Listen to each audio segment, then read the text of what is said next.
Oke, anak-anak melanjutkan pelajaran yang kemarin tentang eh, jenis tanah, struktur tanah, dan lain sebagainya.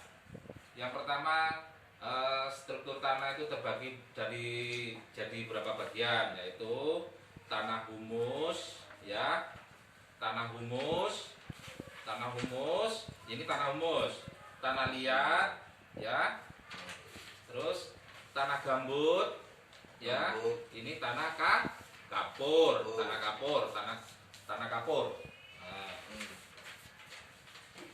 Adapun contoh tanah humus itu cenderung tanah itu terbagi menjadi dua bagian, yaitu satu tanah yang subur, dua tanah yang tidak subur. Nah, tanah yang subur itu cenderung warnanya lebih hitam, dan tanah yang cenderung warnanya lebih terang itu biasanya tanah yang tidak subur. Ya. Berikut akan saya kasih contoh satu persatu struktur macam-macam struktur tanah. Satu, tanah humus. Tanah humus ini biasanya kita dapati yaitu di persawahan. Tanah humus ini bisa ditanami apa saja. Satu, ditanami pohon padi. Dua, pohon tanaman jagung. Tiga, tanaman apa saja? Tanaman kolowija, yaitu kacang-kacangan, kedelai, ya, dan lain sebagainya. Contoh yang kedua ini tanah liat. Tanah liat ini biasanya sama manusia atau sama orang-orang banyak biasanya dipakai untuk buat bisnis atau kerajinan dari tanah liat, seperti satu, buat asbak dari tanah liat, buat guci, ya, buat guci untuk hiasan di rumah, terus buat tempat uang atau celengan, katanya orang Jawa itu celengan, atau tempat untuk menabung uang dan lain sebagainya. Berikut contoh yang ketiga, yaitu tanah gambut. Tanah gambut ini biasanya didapati di daerah Pulau Kalimantan, karena sebagian besar Pulau Kalimantan itu yang ada di utara Pulau Jawa itu sebagian besar struktur tanahnya itu banyak mengandung air, karena sepertiganya Pulau Kalimantan itu daratan, 2/3-nya yaitu berupa air atau semacam genangan-genangan air, sungai dan lain sebagainya. Jadi struktur tanah yang ada di Kalimantan itu menjadi tanah gambut atau tanah yang bisa bergerak. Tanah gambut itu tanah yang bergerak, tanah yang lunak.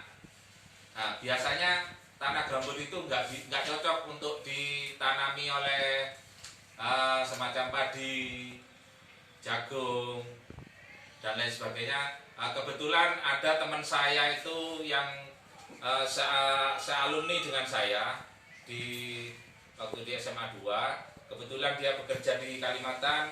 Dia bisa menemukan meriset tanah gambut, gimana supaya tanah gambut itu bisa ditanami oleh kelapa sawit, dan akhirnya dia sukses dan berhasil, dan akhirnya kelapa sawit di sana itu hasilnya melimpah ruah, bisa ditanami ribuan hektar bahkan jutaan hektar, karena struktur di sana mayoritas tanahnya tanah gambut.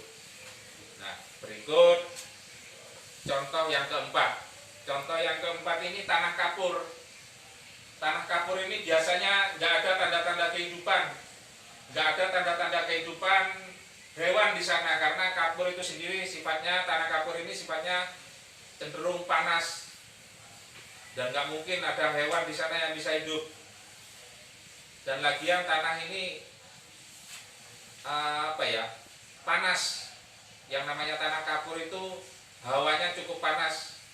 Nah, tanah kapur ini sendiri dikelola kalau digunakan sebaik-baiknya oleh manusia, biasanya itu dipakai untuk campuran semen.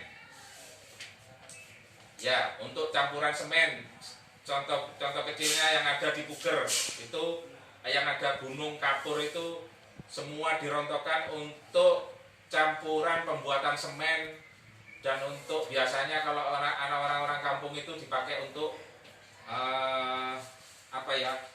untuk pengganti cat dinding atau untuk ngelabur di rumah kalau biasanya setiap hari raya itu. Nah, demikian semua struktur tanah yang sudah saya sampaikan ini. Struktur tanah itu ada 4 jenis. Yang satu humus, yang kedua tanah liat, yang ketiga tanah gambut, dan yang keempat tanah kapur. Dan tanah itu sendiri juga terbagi menjadi 2 jenis, tanah yang subur dan tanah yang tidak subur. Oke, demikian pelajaran hari ini tentang struktur tanah dan lain sebagainya. Lain kali kita sambung lagi dengan pelajaran-pelajaran yang lain. Assalamualaikum warahmatullahi wabarakatuh.